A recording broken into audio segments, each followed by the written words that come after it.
예수님과 제자들이 예루살렘으로 들어가는 길에 말라버린 무화과 나무를 보게 됩니다. 바로 전날에 예수님께서 이 열매 없는 무화과 나무를 보시고 저주하셨는데 그 나무가 뿌리째 말라버렸던 것입니다. 그래서 베드로가 깜짝 놀라면서 예수님한테 말합니다. 라삐여, 선생님 보세요. 저주하신 무화과 나무가 말라버렸습니다 라고 이야기합니다.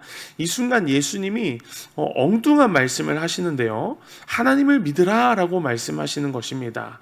오늘 본문에서 이 무화과 나무 사건과 산을 옮기는 믿음, 그리고 용서에 관한 말씀, 얼핏 보면 연결이 없어 보이지만 이 말씀들은 참된 믿음의 본질과 신앙생활의 중심을 관통하는 깊은 메시지를 담고 있습니다. 오늘 본문에서 예수님의 첫 마디는 하나님을 믿으라입니다. 헬라어로는 에테케 피스틴 데우라고 번역하고 있는데요, 문자 그대로는 하나님에 대한 믿음을 가지라라는 뜻입니다. 이렇게 해서 이렇게 예수님께서 명령하신 것은 단순한 자신감이나 긍정적인 마음을 요구하는 것이 아니라 바로 지금 이 눈앞에 일어난 무화과 나무의 이 말라짐이 하나님의 권위와 능력에 의한 일임을 믿으라는 깊은 신뢰를 요구하시는 말씀이었던 것입니다.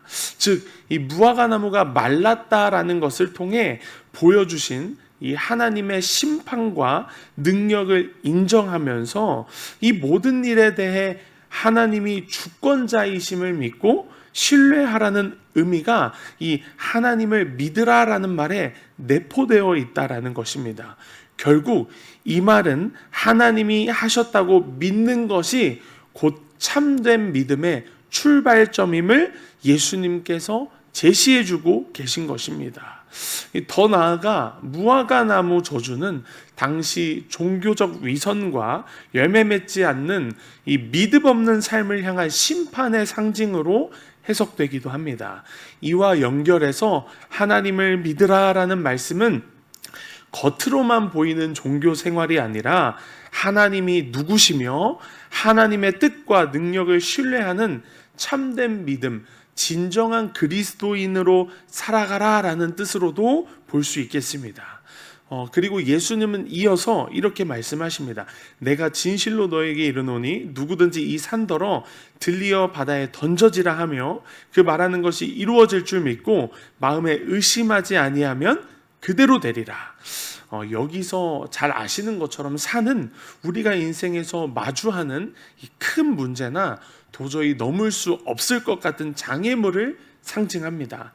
중요한 것은 이 산을 옮길 수 있는 힘이 내 믿음의 강도, 내 믿음의 이 열심에 있는 것이 아니라 내가 누구를 믿느냐에 달려 있다라는 사실입니다.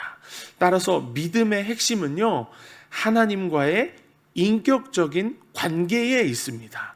예수님께서는 하나님 아버지와 하나 되어서 아버지의 뜻에 완전히 순종하시는 삶을 살아내셨습니다. 우리가 성경에서 찾아볼 수 있습니다. 요한복음 10장 30절 말씀을 보시면 나와 아버지는 하나이니라 라고 말씀하셨고, 또 14장 9절에서 10절을 보시면 나를 본 자는 아버지를 보았거늘 내가 아버지 안에 거하고 아버지는 내 안에 계시는 것을 네가 믿지 아니하느냐 라고 빌립에게 얘기하셨고, 또 누가복음 22장 42절 말씀을 보시면 잘 아시는 말씀이시죠. 아버지여 만일 아버지의 뜻이거든 이 잔을 내게서 옮겨 주옵소서. 그러나 내 원대로 마시고 아버지의 원대로 되기를 원합니다 라고 하시는 이 기도를 통해서 예수님 안에 계신 이 하나님 아버지, 그리고 하나님 아버지 안에 거하는 예수님의 모습을 통해서 믿음이란 하나님의 뜻에 대한 전적인 신뢰와 순종이라는 것을 예수님이 삶으로 직접 보여주고 계신 것이었습니다. 이어서 이 예수님은 의심하지 아니하면이라는 표현을 덧붙이셨는데요, 의심은 불확실성이고 믿음은 확신입니다. 어려운 상황에서 흔들리는 마음, 예를 들어 하나님이 정말 도와주실까? 내 기도에 정말 응답하실까? 라는 생각은 믿음이 약해질 때 드러나는 자연스러운 반응입니다. 의심입니다. 예수님은 우리에게 하나님의 말씀과 약속에 대한 절대적인 신뢰를 하기를 원하십니다. 의심이 아니라 믿음으로 하나님의 말씀과 약속에 대한 신뢰를 하기를 원하십니다. 그래서 믿음은 감정이나 이 상황에 근거하지 않고 하나님의 말씀과 하나님의 성품에 근거하게 되어 있습니다. 하나님은 신실하신 하나님이시며 말씀하신 것, 우리와 언약하신 것을 반드시 이루시는 하나님이신 줄 믿습니다. 이것, 약속의 말씀과 하나님의 신실하신 성품을 믿는 것이 올바른 믿음이라고 볼 수 있겠습니다. 그리고 예수님은 뒤에 기도에 대해 이렇게 말씀하십니다. 무엇이든지 구하는 것은 받은 줄로 믿으라. 그리하면 너희에게 그대로 되리라. 이 말은 기도한 후의 결과를 보고 믿으라는 말이 아니라 하나님의 이 신실하신 성품을 믿고 미리 감사하며 기도하라는 것입니다. 믿음은 결과가 있기 전에 하나님을 신뢰하는 태도이고요. 내 뜻이 아닌 하나님의 뜻 안에서 이루어질 것을 확신하는 태도입니다. 그러니까 믿음은 결국 하나님을 신뢰하고 하나님의 뜻 안에서 이루어질 것을 믿음으로 바라보는 것이 바로 믿음이라고 할 수 있겠습니다. 마지막으로 예수님은 기도와 함께 용서를 말씀하시는데요. 기도할 때에 아무에게나 혐의가 있거든 용서하라. 그리하여야 하늘에 계신 너희 아버지께서도 너희 죄를 사하여 주시리라 라고 말씀하십니다. 기도는 하나님과의 관계에서 드리는 것입니다. 그런데 내 마음에 이 미움과 분노가 있다면, 내 마음의 처소가 아직 정리되어 있지 않으면 하나님과의 온전한 교제를 방해할 수밖에 없습니다. 용서는 단순한 감정 조절이 아니라 하나님 앞에 드리는 순종입니다. 여러분, 용서도 순종임을 믿으시길 바라겠습니다. 그리고 기도의 문을 여는 열쇠입니다. 혹 우리가 용서하고 있지 못하는 지체가 있지는 않습니까? 그렇다면 저와 여러분은 하나님 앞에 불순종하고 있을지도 모릅니다. 하나님 앞에 온전히 순종하는 저와 여러분 되시기를 간절히 축복합니다. 그렇다면 오늘 우리는 이 본문을 어떻게 우리의 삶에 적용할 수 있을까요? 첫 번째, 믿음의 시선을 하나님께로 옮기셔야 합니다. 믿음은 말씀드렸듯이 내가 얼마나 세게 믿느냐에 달려있는 것이 아니라 내가 누구를 믿느냐에 달려 있습니다. 그래서 하나님의 이 신실하시고 전능하신 그 성품, 그리고 하나님의 약속의 말씀을 신뢰하시기를 바라겠습니다. 그래서 여러분들 오늘 하루 기도 제목을 한번 적어보시고 그것이 이미 응답된 것처럼 감사하며 기도를 실천해 보셨으면 좋겠습니다. 그리고 하나님은 상황을 초월해서 역사하실 수 있는 분이심을 여러분들이 의심하지 않고 믿음으로 그 기도 제목을 한번 적어보시기를 바라겠습니다. 두 번째, 산 같은 문제 앞에서 여러분 말씀을 선포하시기를 바라겠습니다. 인생의 산 앞에서 주저앉기보다는 이 믿음의 언어로 선포하실 수 있기를 바랍니다. 이 산도 하나님의 뜻 안에서라면 옮겨질 수 있다.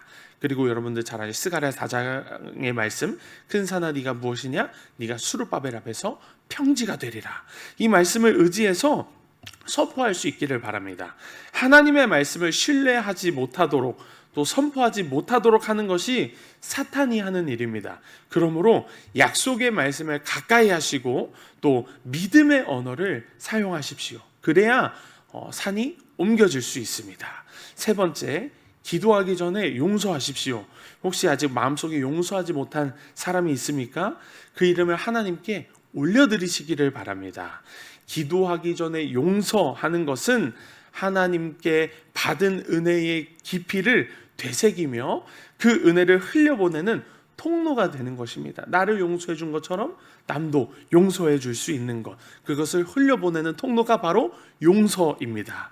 그리고 그때 우리가 용서할 때 비로소 기도는 막힘없이 하늘로 올려지고 하나님의 응답은 내 삶의 열매로 맺게 될 줄 믿습니다. 말씀을 맺습니다. 예수님께서 말라버린 무화과 나무 앞에서 주신 이 말씀은 단순한 자연의 기적을 넘어서 우리 신앙의 중심을 꿰뚫는 깊은 메시지를 담고 있습니다.